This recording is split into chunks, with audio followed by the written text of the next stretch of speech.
There's a story about a man who propositioned a woman with $1 million to spend one night with her. She agreed. Then the man acknowledged that he didn't have $1 million and asked if she would spend the night with him for just $100. When she asked what kind of woman he thought she was, the man replied, "We both know what kind of woman you are. Now we're just haggling over price." It appears that politicians in Washington, D.C. know what kind of people most American citizens are. Now, they're just haggling over the price. So we'll discuss that next on the Constitution Study. There's one thing you have to know wherever you make your stand.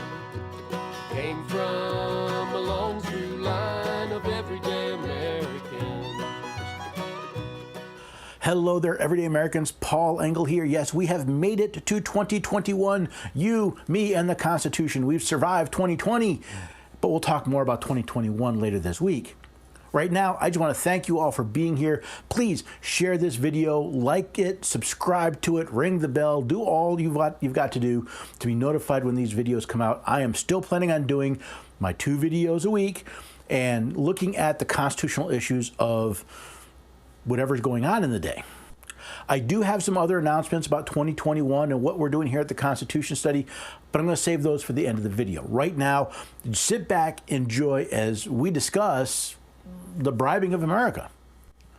In the spring of 2020, we started seeing governors and mayors issuing illegal orders to lock down, shut down, and otherwise infringe on the rights of the citizens they were supposed to serve, all under the guise of keeping them safe from a deadly coronavirus.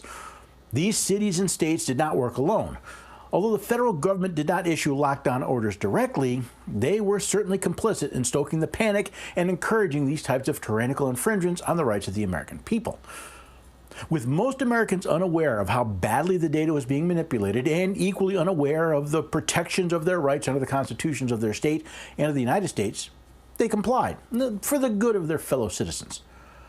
Little thought appears to have been given to the consequences of these draconian restrictions by those giving the orders. However, those who live and work in those areas, especially those who own businesses, quickly understood what was happening. The economy of the states were being crippled. Employees were laid off. People were put out of business, all because those in political office thought they knew better how people should deal with this virus and were more than willing to use force to get their way. Then came the revelations that the panic that started in March was based on false data. Models were programmed with outrageous infection and death rates. Political actors lied about the effectiveness of masks, the death rate, the infection rate, and it seems just about everything else about this virus. There was news that the CDC COVID death rate included those who, while COVID may have been a contributing factor, died from an average of 2.6 other reasons. Then there was a revelation that hospitals would receive higher payouts from Medicaid if they reported a death as a COVID death. While reports of a rising number of COVID infections and deaths were circulated widely, mentions of the fact that the CDC's own numbers showed that the rates of both infections and death are in fact very low seem nowhere to be found.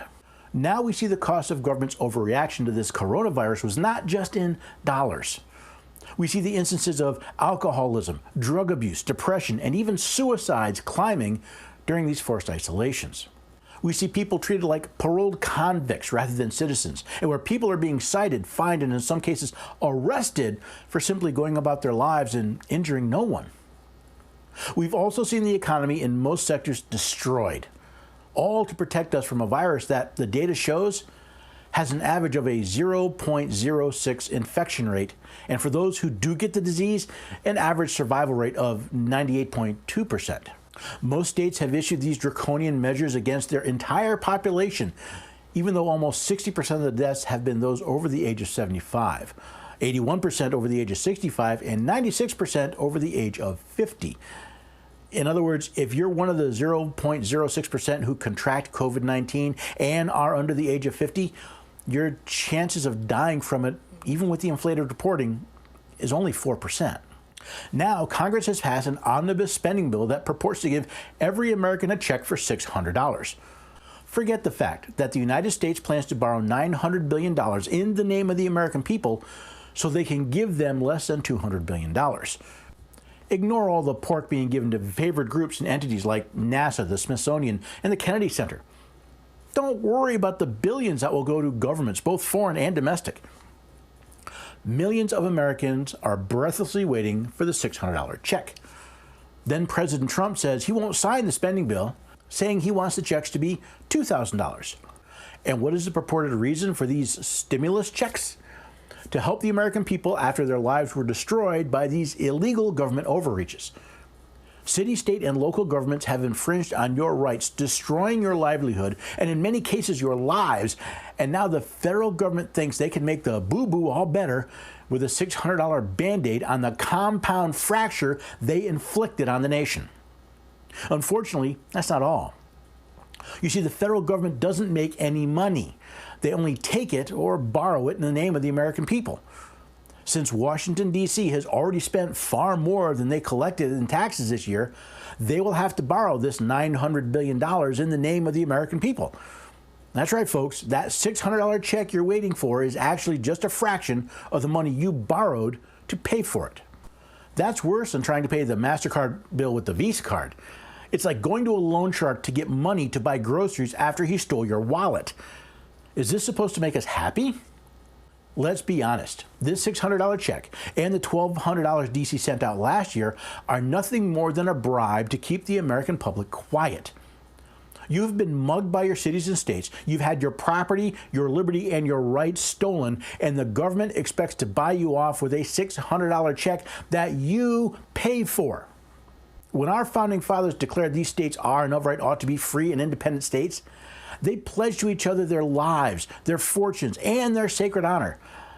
Is our liberty today worth only $600?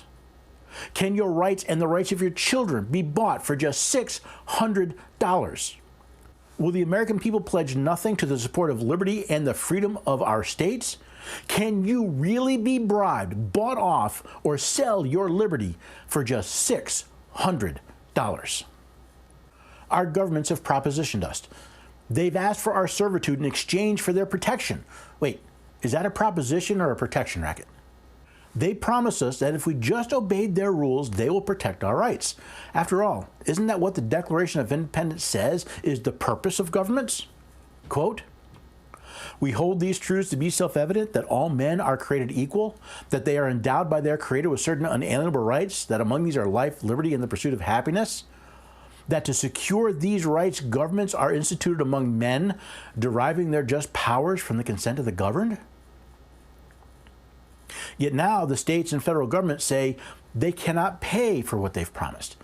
They cannot protect your rights. They ignore the laws that have been put in place to govern them, and they cannot even pay their own bills. Now they're asking if we will continue to be subject to them for just $600. The American people have been swindled. They have been offered protection if they would trade their citizenship to become subjects of all-powerful governments. And for the most part, the American people have agreed. They were bribed with programs, services, and the offers of free stuff, free retirement, free health care, free education, and free provision for the poor.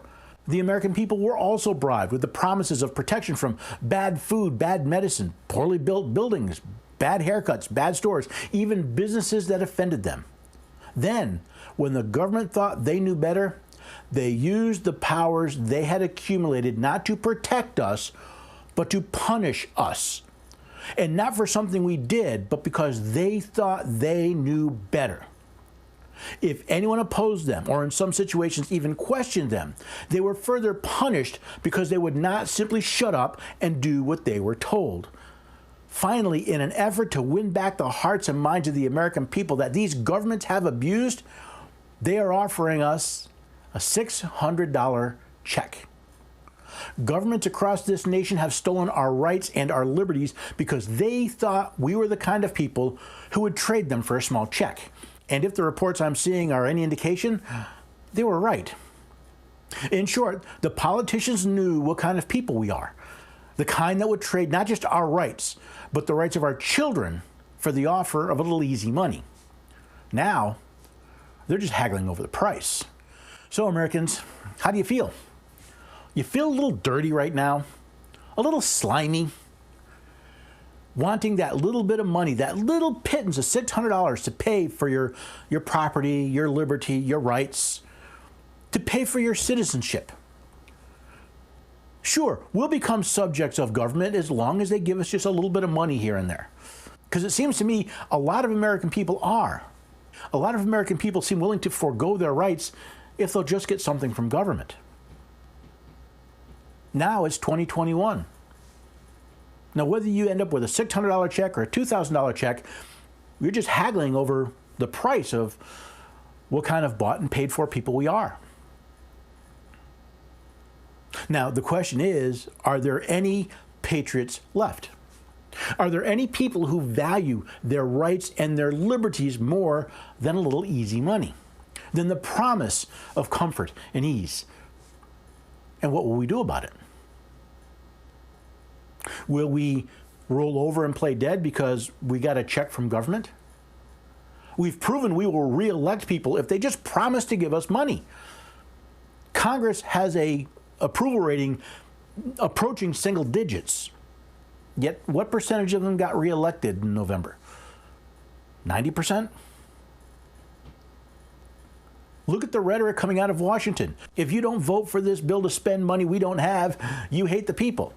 Wait, if you're going to take money from the people to give a portion of it back and then spend the vast majority on other programs, you hate the people. The vast majority of Americans have no idea where this money is going. They just know they're getting a piece of the action. So yeah, as an American citizen, I feel pretty slimy right now.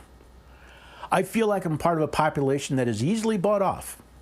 It doesn't take $1 million. It may take a little more than $100. But it appears for $600, we will sell not only our rights and liberty down the river, those of our children and our children's children. And we have no one to blame but ourselves.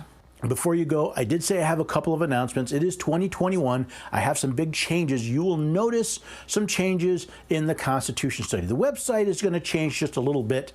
I've added a couple new features that are popping in there, and you may notice it. If you've got the newsletter or you get these posts, you'll see some changes in that as well. I'm going to some new back-end systems, again, to help streamline and make the process easier, also to allow me to offer some new features.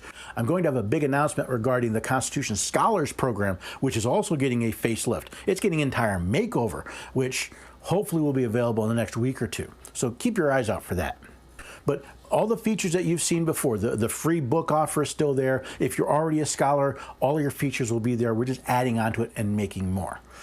Most of all, if you love these podcasts, if you love the videos, if you love the articles, please help the work that I'm doing. Go to the website, click the donate button. Money you donate there goes to keeping the website and the podcast up and running. Or you can go to constitutionstudy.com/donate to keep the Constitution Study running.